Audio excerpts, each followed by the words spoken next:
Market വാച്ചിലേക്ക് സ്വാഗതം. ഇക്കുറിയും Nifty 6000 കടന്നില്ല. ഒരുപക്ഷെ ക്രിസ്മസിനോടനുബന്ധിച്ച് ഒരു സാന്റാക്ലോസ് റാലി ആഗോള വിപണിയിൽ ലഭിക്കുമെന്നുള്ള പ്രതീക്ഷ മൊത്തത്തിലുണ്ട്. അതിനോടനുബന്ധിച്ച് ഒരുപക്ഷെ ക്രിസ്മസിനോടനുബന്ധിച്ച് ഒരുപക്ഷെ 6000ന്റെ ലെവലുകളിലേക്ക് അല്ലെങ്കിൽ അത് കടന്ന് മുന്നേറാനുള്ള സാധ്യത നിലനിൽക്കുന്നുമുണ്ട്. കാരണം ഒരു പോസിറ്റീവ് ബയാസ് വിപണിയിൽ ഉണ്ടെന്നുള്ള കാര്യത്തിൽ തർക്കമില്ല. വിപണിയെക്കുറിച്ച് കൂടുതൽ ചർച്ച ചെയ്യാൻ വേണ്ടി hedge equities managing director Alex K Babu ചേരുന്നു.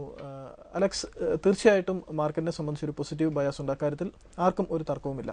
പക്ഷേ എങ്കിലും ഇതിനിടയിൽ വന്ന ഒന്ന് രണ്ട് പ്രസ്താവനകളും ഒന്ന് രണ്ട് കാര്യങ്ങളും ഇപ്പോൾ കഴിഞ്ഞ ദിവസം നമ്മൾ പറഞ്ഞതുപോലെ രഘുറാം രാജിൻ്റെ പ്രസ്താവന IIP-യുടെ കാര്യത്തിൽ വലിയ ഒരു അതുമാത്രമല്ല ഒരു പ്രധാന എക്കണോമിക് ഇൻഡിക്കേറ്റർ എന്ന തരത്തിൽ അദ്ദേഹം ഒരു പ്രസ്താവന നടത്തി.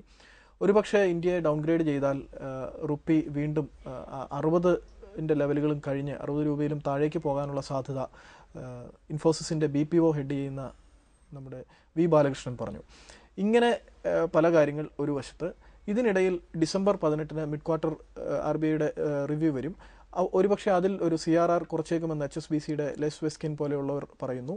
ഇങ്ങനെ ഇതെല്ലാം കൂടി നോക്കുമ്പോൾ ഇപ്പോൾ ഒരു കുഴഞ്ഞു മറിഞ്ഞ ഒരു അവസ്ഥ കാണുന്നുണ്ടോ? വിപണി സ്ഥിരതയാർജിക്കുന്നു എന്നുള്ളത് ഞാൻ സമ്മതിക്കുന്നു. പക്ഷേ മറ്റൊരു പ്രധാനപ്പെട്ട കാര്യം, ബാങ്കുകൾ ക്രെഡിറ്റ് ഓഫ് ടേക്ക് കുറയുന്നു. ബാങ്കുകളെല്ലാം വിവിധ തരത്തിലുള്ള ലോണുകൾ നാട്ടുകാർക്ക് വിതരണം ചെയ്യാൻ വേണ്ടി ഇറങ്ങിയിരിക്കുകയാണ്. ഏത് തരത്തിൽ ലോണുകളുടെ പലിശ കുറയ്ക്കുന്നു, അല്ലെങ്കിൽ SBI ആണെങ്കിൽ ഒരു പടി കൂടി കിടന്ന് ടേം ലോണുകളുടെ എല്ലാം പ്രോസസ്സിംഗ് ചാർജ് കുറച്ചിരിക്കുന്നു. ഇങ്ങനെ പലതരത്തിലുള്ള ഒരു ബാങ്കുകളെ സംബന്ധിച്ചൊരു ആക്ഷൻ നടക്കാത്തൊരവസ്ഥ. ഇങ്ങനെ പല തരത്തിലുള്ള ഒരു നെഗറ്റീവ് കാര്യങ്ങളും നടക്കുന്നുണ്ട്, ഒപ്പം പോസിറ്റീവ് കാര്യങ്ങളുമുണ്ട്. അപ്പോൾ ഒരു മിക്സഡ് ആയിട്ട് നിൽക്കുന്ന ഒരു അവസ്ഥയിൽ മാർക്കറ്റ് ഇവിടെ നിന്നും ഏത് ദിശയിലേക്ക് പോകാനുള്ള സാധ്യതയാണ് കൂടുതലും കാണുന്നത്? First of all positive bias ഉണ്ടാകുന്നതിൽ യാതൊരു സംശയമില്ല. കാരണം ആദ്യം പറഞ്ഞോട്ടെ, മാർക്കറ്റ് എന്ന് പറയുന്നത് എപ്പോഴും ഫ്രണ്ട് റണ്ണിങ് ആണ്. ഇപ്പോൾ ഈ പറഞ്ഞ എല്ലാ കാര്യങ്ങളിലും തന്നെ 9 out of 10 കാര്യങ്ങളും നോക്കിയാലും നെഗറ്റിവിറ്റിയാണ്. ഇപ്പം റുപ്പി 60 ആവുക എന്ന് പറയുന്നത് നെഗറ്റീവ് ഫിനോമിനയാണ്. അല്ലെങ്കിൽ IIP ഡേറ്റ നമുക്ക് അത്രയും വിശ്വസിക്കാൻ സാധിക്കില്ല എന്ന് പറയുന്നത് നെഗറ്റീവ് ഡേറ്റയാണ്.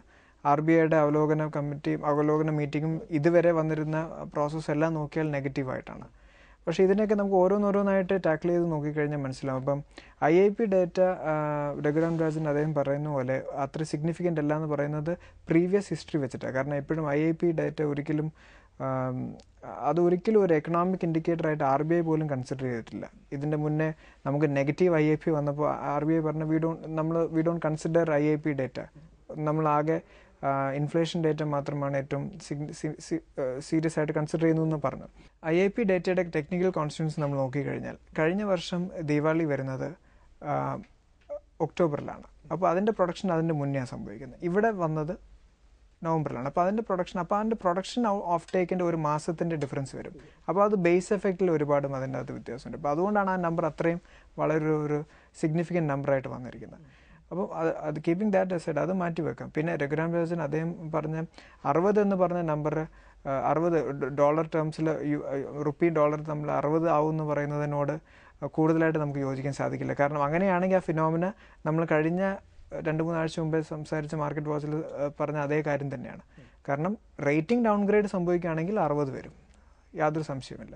പക്ഷേ ഇന്നത്തെ ഒരു കോണ്ടെക്സ്റ്റിൽ, കാരണം FDI റീറ്റെയിൽ പാസ്സായി, പിന്നെ പല നാഷണൽ ഇൻവെസ്റ്റ്മെൻറ്റ് ബോർഡ് എന്ന് പറയുന്ന ഒരു സിറ്റുവേഷൻ വരുന്നു, ഇൻവെസ്റ്റ്മെൻറ്റ്സ് ഫ്രണ്ട്ലി ആയിട്ടൊരു ഒരു ഓവറോൾ ഒരു പൊളിറ്റിക്കൽ സെറ്റപ്പ് വന്നുകൊണ്ടിരിക്കുന്നു. അപ്പോൾ ആ ഒരു സാഹചര്യത്തിൽ നമുക്ക് കൂടുതൽ പ്രോബബിലിറ്റി അതിന് കൊടുക്കാൻ പറ്റത്തില്ല. അപ്പോൾ ഇന്ന് 54 അല്ലെങ്കിൽ 55 നിൽക്കുമ്പോൾ കൂടുതൽ പ്രോബബിലിറ്റി 52 ആവാനാണ് കൂടുതൽ പ്രോബബിലിറ്റി റാദർ ദാൻ 58 ആവാൻ. അങ്ങനെ ആ ഒരു കൺസിഡറേഷനാണ് നമുക്ക് എടുക്കേണ്ടത്. പിന്നെ മാർക്കറ്റിൻ്റെ സിറ്റുവേഷനിൽ ഒബ്വിയസ്ലി ഇതെല്ലാം നമ്മൾ ഒരു മൂഡ് ക്രിയേറ്റ് ചെയ്തിട്ടുണ്ട്. ഇനിയിപ്പോൾ ഇതിൻ്റെ ആക്ച്വൽ എഫക്റ്റ് വന്നാൽ മാത്രമേ മാർക്കറ്റ് നെക്സ്റ്റ് ഡയറക്ഷൻ എടുക്കുകയുള്ളൂ. കാരണം പുതിയൊരു ഹൈ കട്ട് ചെയ്യുക, അല്ലെങ്കിൽ 22,000 അല്ലെങ്കിൽ 25,000 സെൻസെക്സ് പോവുക, നിഫ്റ്റി 6,500 അല്ലെങ്കിൽ 7,000 പോവുക എന്ന് പറയുന്നത് സാധ്യമാണ്. എങ്ങനെയാണ് റിയൽ ഇൻഫ്ലുവൻസ് മാർക്കറ്റിൽ വരണം. നമ്മുടെ എല്ലാ ഡേറ്റയും അതിനെ തന്നെ സപ്പോർട്ട് ചെയ്യേണ്ടത്. 18-ാം തീയതിയിലെ RBIയുടെ മീറ്റിങ്ങിൽ ഒരുപക്ഷെ CRR കട്ട് ചെയ്താൽ മാർക്കറ്റിൽ അത്ര വലിയ ഒരു ഗുണങ്ങൾ പ്രതിഫലിക്കണമെന്നില്ല. പക്ഷേ റീപ്പോ ഒരു പോസിറ്റീവ് സർപ്രൈസ് ആയിട്ട് റീപ്പോയിൽ ഒരു 25 ബേസിസ് പോയിന്റ് കട്ട് ചെയ്താൽ ഒരുപക്ഷെ നമ്മൾ നേരത്തെ പറഞ്ഞതുപോലെ നിഫ്റ്റി 6000 കടന്ന് മുന്നേറ്റം കുറിക്കാനുള്ള സാധ്യതയല്ലേ കൂടുതലും? ഡെഫിനറ്റ്ലി മാർക്കറ്റ് ഇപ്പം ഈ കഴിഞ്ഞ ഒരാഴ്ചയായിട്ട് വെയിറ്റ് ചെയ്യുന്ന ട്രിഗർ ഇത് തന്നെയാണ്, യാതൊരു സംശയവുമില്ല. കാരണം RBIയുടെ സൈഡിൽ നിന്നുള്ള ഒരു ട്രിഗറിന് വേണ്ടി മാർക്കറ്റ് നിൽക്കുകയാണെന്നുള്ള യാതൊരു സംശയമില്ല. കാരണം RBIയുടെ സ്റ്റാൻസ് നേരത്തെ പറഞ്ഞ അതേ സ്റ്റാൻസ് തന്നെ കണ്ടിന്യൂ ചെയ്യുകയാണെങ്കിൽ ഡെഫിനറ്റ്ലി ഒരു 25 ബേസിസ് പോയിന്റ്സ് കട്ട് നമുക്ക് കൺസിഡർ ചെയ്യണം. കാരണം RBI കഴിഞ്ഞ ഒരു 18 മാസമായിട്ട് പറഞ്ഞുകൊണ്ടിരുന്ന ഒരേ പലവയാണ്. കാരണം ഇൻഫ്ലേഷൻ, സ്റ്റഡി ഇൻഫ്ലേഷൻ. ഇന്ന് കഴിഞ്ഞ ഒരു 6 മാസമായിട്ട് അറ്റ്ലീസ്റ്റ് ഒരു സ്റ്റഡി ഇൻഫ്ലേഷൻ സിറ്റുവേഷനിലേക്ക് വന്നു. ലേറ്റസ്റ്റ് ഇൻഫ്ലേഷൻ ഫിഗറും വന്നിരിക്കുന്നത് 7.24 ആണ്. മാർക്കറ്റ് എക്സ്പെക്ട് ചെയ്തത് തന്നെ 7.9 ആണ്. അതിനെക്കാട്ടി താഴെയാണ് വന്നിരിക്കുന്നത്. അപ്പം സ്റ്റഡി ഇൻഫ്ലേഷൻ മേ ബി ഒരു ഡൗൺവേർഡ് ഇൻഫ്ലേഷൻ സൈക്കിളിലേക്ക് വന്നുകൊണ്ടിരിക്കുന്നു. അപ്പോൾ ഡെഫിനറ്റ്ലി RBI ആ പറയുന്ന സ്റ്റാൻസ് ആണ് കണ്ടിന്യൂ ചെയ്യുന്നതെങ്കിൽ 0.25% 25 ബേസിസ് പോയിന്റ്സ് കട്ട് ചെയ്യണം. അത് ചെയ്യുന്നുള്ളതാണ് പ്രതീക്ഷിക്കുന്നത്. അത് ചെയ്താൽ ഡെഫിനറ്റ്ലി മാർക്കറ്റിന് ഒരു പുതിയ ട്രിഗർ ആയിരിക്കും. അപ്പോൾ 6000 എന്ന് പറഞ്ഞ സൈക്കോളജിക്കൽ മാർക്ക് കവർ ചെയ്യാൻ ചിലപ്പോൾ അത് മതിയാവുന്നത് തോന്നുന്നു. നമുക്ക് കായംകുളം സ്വദേശി എബ്രഹാമിൻ്റെ ഒരു സംശയം നോക്കാം. 2009-2010 പീരീഡിൽ വലിയ തുക അദ്ദേഹം നഷ്ടപ്പെടുത്തി. ഫ്യൂച്ചേഴ്സിൽ ട്രേഡ് ചെയ്തും കോൾ ഓപ്ഷൻസ് ഒക്കെ വാങ്ങി അല്ലെങ്കിൽ പുട്ട് ഓപ്ഷൻസ് ഒക്കെ വാങ്ങി ധാരാളം പണം കളഞ്ഞു. ഇപ്പോൾ അദ്ദേഹം SIP രീതിയിൽ മാസം തോറും ഒരു നിശ്ചിത തുക നിക്ഷേപിക്കുന്ന തരത്തിൽ ഏകദേശം 3000-3500 രൂപ വരെ മാസം ഇട്ട് വാങ്ങാവുന്ന തരത്തിൽ അദ്ദേഹം പ്ലാൻ ചെയ്തു കഴിഞ്ഞു. L&T ഫിനാൻസ് ആണ് അദ്ദേഹം പ്ലാൻ ചെയ്യുന്ന ഒരു ഓഹരി. ഒപ്പം അദ്ദേഹം ഹെക്സാവേർ ടെക്നോളജീസ് 110 രൂപയ്ക്ക് വാങ്ങിയിട്ടുണ്ട്. അപ്പോൾ ഈ രീതി തുടരണോ? ഈ ഓഹരികളിലുള്ള കാര്യവും ഇതേ മാർഗം തന്നെ അവലംബിച്ചാൽ മതിയോ എന്നാണ് അദ്ദേഹത്തിൻ്റെ ചോദ്യം. ഡെഫിനറ്റ്ലി L&T ഫിനാൻസ് ആണ് ഒരു SIP തുടങ്ങാൻ പറ്റിയ സ്റ്റോക്ക് എന്നുള്ള യാതൊരു സംശയവുമില്ല. കാരണം ഇൻസിഡൻ്റലി നമ്മുടെ ധൻതെരാസിൻ്റെ അല്ലെങ്കിൽ ദിവാലി സ്റ്റോക്കായിട്ട് കൊടുത്തിരുന്ന L&T ഫിനാൻസ് ആണ്. അപ്പം അത് ഡെഫിനറ്റ്ലി അതിനുശേഷം വളരെയധികം ഇമ്പ്രൂവ് ചെയ്തു. പക്ഷെ അത് കൺസിഡർ ചെയ്യേണ്ട. കാരണം ആ ഒരു 10-15% ഇമ്പ്രൂവ്മെൻറ്റിന് വേണ്ടിയിട്ടല്ല നമ്മൾ ആ ഒരു സ്റ്റോക്ക് SIP എസ്പെഷ്യലി SIP എന്ന് പറഞ്ഞ ഫോർമാറ്റിലേക്ക് നോക്കുമ്പോൾ 10-15% മൂവ്മെൻറ്റിന് വേണ്ടിയിട്ടല്ല സ്റ്റോക്ക് കൺസിഡർ ചെയ്യുന്നത്. അത് വെൽത്ത് ക്രിയേറ്റിംഗ് ആയിരിക്കണം.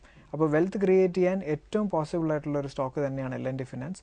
ആൻഡ് അതിൻ്റെ മേജർ കാരണം തന്നെ ഇപ്പോൾ ബാങ്കിങ് ലൈസൻസ് ഡെഫിനറ്റ്ലി ഇപ്പോൾ ബാങ്കിങ് അമെൻമെൻറ്റ് ബില്ല് വരും. അപ്പോൾ അതിനനുസരിച്ച് RBI പുതിയ ലൈസൻസിൻ്റെ ഓർഡർ ഇഷ്യൂ ചെയ്യുമ്പോൾ first candidate will be L&T finance എന്നുള്ളതിൽ യാതൊരു സംശയമില്ല. കാരണം അതിൻ്റെ പ്രൊമോട്ടർ ഹോൾഡിംഗ് നോക്കിക്കഴിഞ്ഞാൽ ഡൈവേഴ്സിഫൈഡ് ആണ്. It's not a promoter holding. ആ ഒരു രീതിയിൽ വരുമ്പോൾ L&T ഫിനാൻസ് ആയിരിക്കും ഫസ്റ്റ് കാൻഡിഡേറ്റ്. അപ്പോൾ ആ ഒരു കൺസിഡറേഷനിൽ ഇദ്ദേഹത്തിന് എന്തായാലും SIP ഫോർമാറ്റ് തുടങ്ങാൻ പറ്റിയ സ്റ്റോക്ക് L&T ഫിനാൻസ് ആണ്, യാതൊരു സംശയവുമില്ല. രണ്ടാമത്തെ പോയിന്റ്, ഹെക്സാവേർ ടെക്നോളജീസിലേക്ക് അദ്ദേഹം ഇൻവെസ്റ്റ് ചെയ്തു. 110 ലെവൽസിലാണ് ഇൻവെസ്റ്റ് ചെയ്തിരിക്കുന്നത്. അതേസമയം ഇപ്പോൾ ട്രേഡ് ചെയ്യുന്ന അറൗണ്ട് 80s ലെവൽസിലേക്ക് 80-85 ലെവൽസിലാണ് ട്രേഡ് ചെയ്യുന്നത്. ഇപ്പം IT സ്റ്റോക്സ് പെർസെ ഒരു കറക്ഷൻ മോഡിലാണ് വന്നിരിക്കുന്നത്. രണ്ട് കാരണം കൊണ്ട്. കാരണം ഒരു വിസിബിലിറ്റിയും മേജർ IT സ്റ്റോക്സ് എല്ലാം തന്നെ ബാങ്കിങ് ആൻഡ് ഫിനാൻഷ്യൽ സർവീസസിലാണ് അവരുടെ എക്സ്പോഷേഴ്സ് എല്ലാം. അപ്പം അവിടെ എല്ലാം തന്നെ ഒരു വിസിബിലിറ്റി മാർക്കറ്റിൽ വന്നിട്ടില്ല. നമുക്കറിയാം US, യൂറോപ്പ് എല്ലാം തന്നെ ഒരു സിറ്റുവേഷൻസ് ഇപ്പോൾ കൺസിഡർ ചെയ്യുന്നതിന് പോകുന്നതിൻ്റെ എഫക്റ്റ് ഇപ്പോഴും മാർക്കറ്റിൽ വന്നിട്ടുണ്ട്. കാരണം ഇൻഫോസിസ് വന്ന് പറയുന്നു, കാരണം ഗൈഡൻസിനെ വീണ്ടും ലോവർ ആക്കാനുള്ള സിറ്റുവേഷൻ പറയുന്നു. ഈവൻ CTS ഏറ്റവും സ്ട്രോങ്ങസ്റ്റ് ആയിട്ട് കഴിഞ്ഞ 2 കൊല്ലം ഏറ്റവും സ്ട്രോങ്ങസ്റ്റ് ആയിട്ട് പെർഫോം ചെയ്തിരുന്നതാണ് കോഗ്നിസന്റ് ടെക്നോളജീസ്. നമ്മുടെ മാർക്കറ്റിൽ ലിസ്റ്റഡ് അല്ല എങ്കിൽ തന്നെ ഇൻഫോസിസിൻ്റെ അടുത്തേക്ക് വന്നുകൊണ്ടിരിക്കുന്ന ഒരു കമ്പനിയായിരുന്നു. ഈവൻ അവർ തന്നെ ഗൈഡൻസ് കുറയ്ക്കുന്നു. അപ്പോൾ ഈ ഒരു സിറ്റുവേഷൻസിലാണ് IT കമ്പനി പോകുന്നത്. അതിൻ്റെ ഒരു എഫക്റ്റാണ് നമ്മൾ ഹെക്സാവേർ ടെക്നോളജീസിലും കാണുന്നത്. ഈ ഒരു ബാക്ക്ഗ്രൗണ്ടിൽ നിൽക്കുമ്പോൾ വേറൊരു പോസിറ്റീവായിട്ട് നമുക്ക് ചെയ്യാൻ പറ്റുന്നത് ഇതിൻ്റെ അകത്ത് continue investments may be on A technical angle നോക്കുകയാണെങ്കിൽ ഒരു 78 അല്ലെങ്കിൽ 70 ലെവൽസിൽ 70 to 78 റേഞ്ചിൽ ഒരു നെക്സ്റ്റ് ലെവൽ ഓഫ് ഇൻവെസ്റ്റ്മെൻറ്റും കൂടെ ചെയ്യുക. എന്നിട്ട് അതിന് ആവറേജ് ഔട്ട് ചെയ്തിട്ട് അതിൻ്റെ അകത്ത് നിന്ന് എക്സിറ്റ് വരിക എന്നുള്ള രീതിയിൽ. പക്ഷേ SIP format definitely L&T finance ആണ് കൺസിഡർ ചെയ്യാൻ. രണ്ട് ഓഹരികൾ കഴിഞ്ഞ മാസങ്ങളിൽ വലിയ കുതിപ്പ് നടത്തുകയും എന്നാൽ പിന്നീട് കറക്ഷനിൻ്റെ പാതയിലേക്ക് വരികയും ചെയ്തു. ഇക്കാര്യത്തിൽ എന്താണ് സ്ട്രാറ്റജി? പ്രത്യേകിച്ചും ഒന്ന് PVR അജയ് ബിജ്ലിയുടെ വലിയ രീതിയിൽ മുന്നേറി, സിനിമാക്സ് ഏറ്റെടുക്കുന്നു എന്നുള്ള വാർത്തയ്ക്ക് ശേഷം. മറ്റൊന്ന് കർണാടക ബാങ്ക്. കഴിഞ്ഞ ദിവസങ്ങളിൽ ഒരു വലിയ രീതിയിൽ ICC ബാങ്ക് അതിൽ സ്റ്റേക്ക് എടുക്കുന്നു എന്നുള്ള വാർത്തയെ തുടർന്ന് കർണാടക ബാങ്ക് വലിയ രീതിയിൽ മുന്നേറി. പക്ഷേ ഏതോ ഒരു വലിയ ഇൻവെസ്റ്റർ, ബോംബെയിലുള്ള ഏതോ ഒരു ഇൻവെസ്റ്റർ പെട്ടെന്ന് മാർക്കറ്റിൽ പൊസിഷൻ വിറ്റഴിച്ചു. അതിൻ്റെ ഭാഗമായിട്ട് അത് താഴേക്ക് പോയി. ഈ രണ്ട് ഓഹരികളിലും എന്ത് സ്ട്രാറ്റജിയാണ്? ഇത് രണ്ട് ഓഹരികളുടെയും പ്രത്യേകത ഇപ്പോൾ പറഞ്ഞു തന്നെയാണ്. കാരണം കംപ്ലീറ്റ്ലി അതിൻ്റെ ഡ്രൈവ് വന്നത് മുഴുവൻ ന്യൂസ് ഡ്രിവൺ ആണ്. അപ്പോൾ PVRൻ്റെ വന്ന ഡ്രൈവ് സിനിമാക്സിൻ്റെ ടേക്ക് ഓവറിൻ്റെ ന്യൂസിൻ്റെ അനുസരിച്ചിട്ടാണ്. ഇപ്പോൾ KTK ബാങ്കിൻ്റെ വന്നത് ഇപ്പോൾ ഈ പറഞ്ഞ ന്യൂസിൻ്റെ അടിസ്ഥാനത്തിൽ. അപ്പോൾ ന്യൂസ് ഡ്രിവൺ ഡ്രൈവ്സിനെ നമുക്ക് കംപ്ലീറ്റ്ലി ഒരു ഫണ്ടമെൻ്റൽ ആംഗിൾ നമുക്ക് എടുക്കാൻ പറ്റില്ല. പക്ഷേ ഫസ്റ്റ് PVRൻ്റെ അത് ഡെഫിനറ്റ്ലി ഒരു ഫണ്ടമെൻ്റൽ ആംഗിൾ ഉണ്ട്. സിനിമാക്സിൻ്റെ എടുത്തു കഴിഞ്ഞാൽ PVR ബിക്കം ദ ഏറ്റവും ലാർജസ്റ്റ് മൾട്ടിപ്ലെക്സ് കമ്പനി ആയിട്ട് മാറും. അപ്പോൾ അത് ലോങ്ങർ ടേമിൽ, ഇതെല്ലാം ഷോർട്ട് ടേമിൽ പ്ലേ ചെയ്യുന്നതിനെക്കാട്ടി ലോങ്ങർ ടേമിൽ പ്ലേ ചെയ്യും. കാരണം 380 അല്ലെങ്കിൽ 400 കോടി രൂപ മുടക്കിയിട്ടാണ് അത് എടുക്കാൻ പോകുന്നത്. അപ്പോൾ ഇമ്മീഡിയറ്റ് ഒരു ഡെറ്റിൻ്റെ ഒരു സിറ്റുവേഷൻസിലും അല്ലെങ്കിൽ ആ കാര്യങ്ങളൊക്കെ ഉണ്ടാവും. അപ്പോൾ അതുകൊണ്ടാണ് ഒരു ഷോർട്ട് ടേം അഡ്ജസ്റ്റ്മെൻറ്റ്സ് മാർക്കറ്റ് അതിൻ്റെ അകത്ത് ഇങ്ങനെ വേ ഔട്ട് ചെയ്തുകൊണ്ടിരിക്കും. ചിലവർ നല്ലതാണെന്ന് പറയും, ചിലവർ മോശമാണെന്ന് പറയും. പക്ഷേ അത് പ്ലേ ചെയ്യാൻ പോകുന്നത് ലോങ്ങർ ടേമിലാണ്. ആ ലോങ്ങർ ടേമിൽ ഡെഫിനറ്റ്ലി PVRന് സപ്പോർട്ടീവായിട്ട് വരും എന്നുള്ളതാണ് പ്രതീക്ഷിക്കുന്നത്. അപ്പം ആ ഒരു പ്ലേൻ്റെ അകത്ത് പ്രോബ്ലം എനിക്ക് തോന്നുന്നില്ല. കർണാടക ബാങ്കും സിമിലർ ആയിരിക്കും. കാരണം പ്യൂർലി ന്യൂസ് ഡ്രിവനെ നമുക്ക് ഷോർട്ട് ടേം റിയാക്ഷൻസിനായിട്ട് എടുക്കേണ്ട, ലോങ് ടേം ഇംപ്ലിക്കേഷൻസ് എന്താണെന്ന് മനസ്സിലാക്കി എടുക്കുന്നതായിരിക്കും കറക്റ്റ്. ICICI ബാങ്ക് അതിൻ്റെ അത് സ്റ്റേക്ക് എടുക്കുകയാണെങ്കിൽ ദാറ്റ് വിൽ ബി ഒരു ഹ്യൂജ് ബൂസ്റ്റ് ആയിരിക്കും ലോങ് ടേം ഇംപ്ലിക്കേഷൻസിൻ്റെ അകത്ത്. 3 IPOകൾ വന്നു, ഒരരികിലൂടെ വന്നു, വലിയ രീതിയിലുള്ള വിജയം കൊയ്തു. അത് നമുക്ക് പരിശോധിക്കാം ഇടവേളയ്ക്ക് ശേഷം.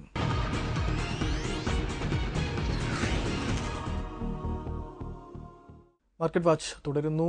കെയർ, ഭാരതി ഇൻഫ്രാടെൽ, ഒപ്പം PC ജ്വല്ലറി. ഇതിൽ PC ജ്വല്ലറി നമ്മൾ അത്ര വലിയ പ്രതീക്ഷയൊന്നും വെച്ച് പുലർത്തിയില്ല. പക്ഷേ ഈ 3 IPOകളും വലിയ രീതിയിൽ സബ്സ്ക്രിപ്ഷൻ ലഭിച്ചു, വലിയ രീതിയിൽ മുന്നേറ്റം കുറിച്ചു.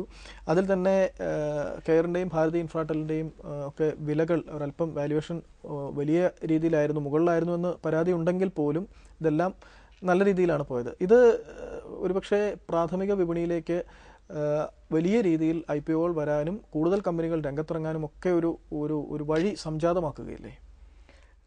ഡെഫിനറ്റ്ലി. കാരണം നമ്മൾ എപ്പോഴും മാർക്കറ്റിനെ കൺസിഡർ ചെയ്യുമ്പോൾ എപ്പോഴും നമ്മൾ സെക്കൻഡറി മാർക്കറ്റ് മാത്രമേ പറയുള്ളൂ. പക്ഷേ സെക്കൻഡറി മാർക്കറ്റിൻ്റെ ഏറ്റവും ബാക്ക് ബോൺ എന്ന് പറഞ്ഞാൽ പ്രൈമറി മാർക്കറ്റാണ്. പ്രൈമറി മാർക്കറ്റ് ഓപ്പൺ ആവാണ്ട് അല്ലെങ്കിൽ പ്രൈമറി മാർക്കറ്റിൽ കൂടുതൽ ഇഷ്യൂസ് വരാണ്ടേയും ഇരുന്നാൽ സെക്കൻഡറി മാർക്കറ്റിന് തന്നെ നിൽക്കാൻ സാധിക്കില്ല.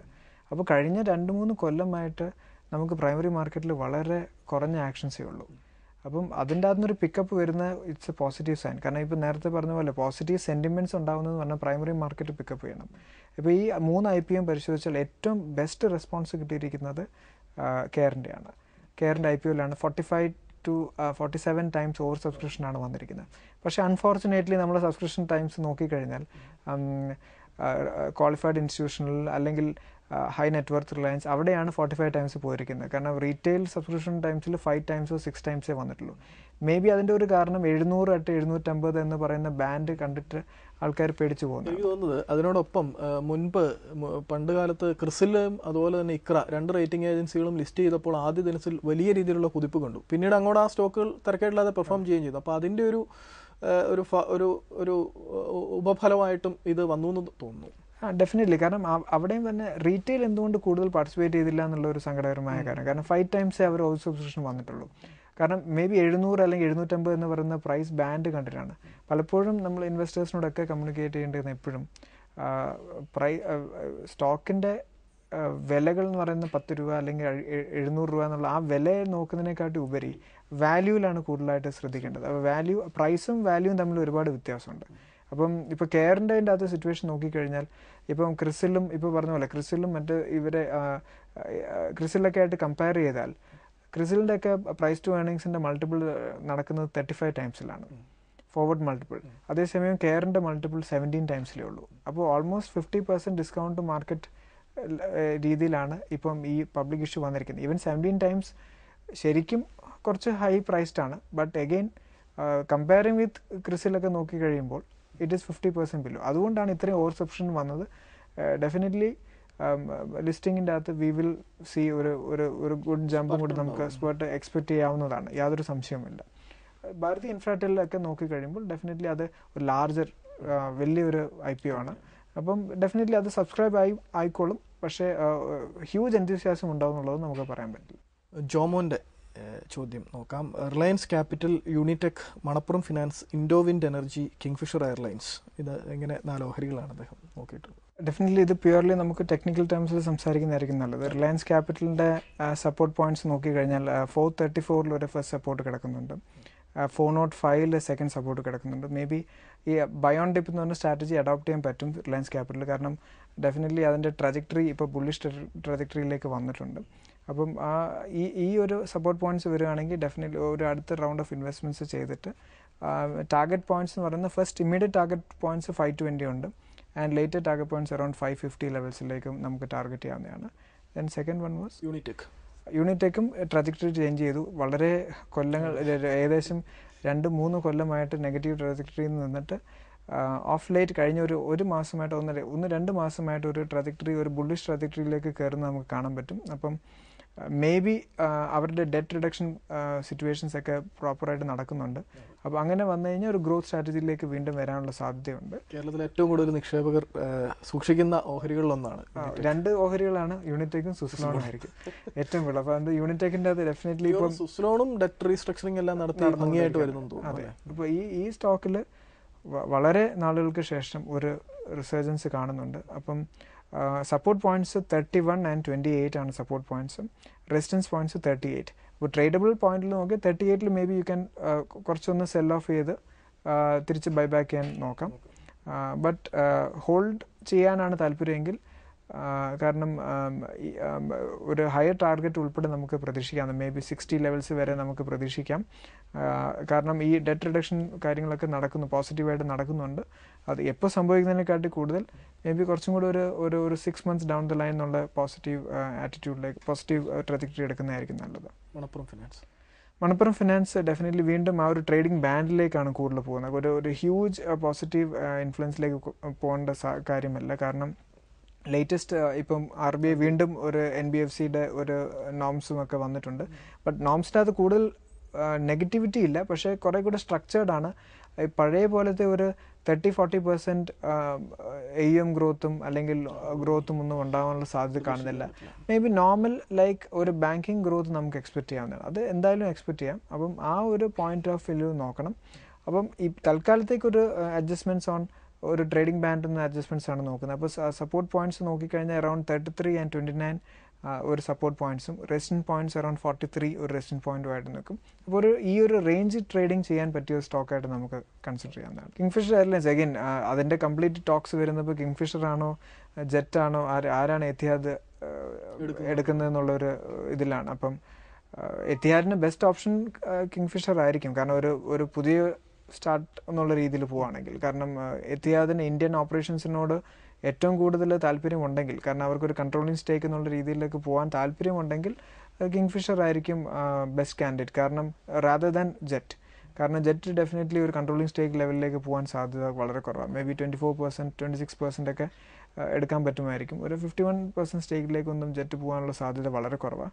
ആ ഒരു കോണ്ടെക്സ്റ്റിൽ കിങ്ഫിഷറാണ് നല്ലത്. അല്ലെങ്കിൽ ഇത് പ്യുവർലി ന്യൂസ് ഡ്രിവൺ ആണ്. സോ സ്ട്രക്ചർ ചെയ്യാണ്ട് നമുക്ക് ഇന്നൊരു ഫിനാൻഷ്യൽ മോഡൽ വർക്കൗട്ട് ചെയ്യാൻ പറ്റില്ല. ടെക്നിക്കൽ ആംഗിൾ നോക്കുകയാണെങ്കിൽ തന്നെ നമുക്ക് ചില ഇൻഡിക്കേഷൻസ് തരാമെന്ന് മാത്രമല്ലാണ്ട് ഒരു കംപ്ലീറ്റ്ലി ന്യൂസാണ്. ബട്ട് 12 രൂപ എന്ന് പറയുന്ന ഒരു മേജർ സപ്പോർട്ടായിട്ട് കിങ്ഫിഷറിൽ ഉണ്ട്. റെസിസ്റ്റൻസസ് ഇപ്പോൾ കഴിഞ്ഞ റെസിസ്റ്റൻസ് എന്ന് പറയുന്നത് തന്നെ ഒരു 24 ലെവൽസിൽ ഒരു റെസിസ്റ്റൻസ് എന്ന് വേണം പറയാം. 12 രൂപയിൽ ഒരു സപ്പോർട്ടും 24 rupees ഒരു റെസിസ്റ്റൻസുമായിട്ട് പറയാം. ബട്ട് കൂടുതൽ ഇംപ്ലിക്കേഷൻ ടെക്നിക്കലിൽ കൊടുക്കാൻ സാധിക്കില്ല കിങ്ഫിഷറിൽ. കംപ്ലീറ്റ്ലി ന്യൂസ് ഡ്രിവൺ ആയിരിക്കും എന്നുള്ളതാണ്.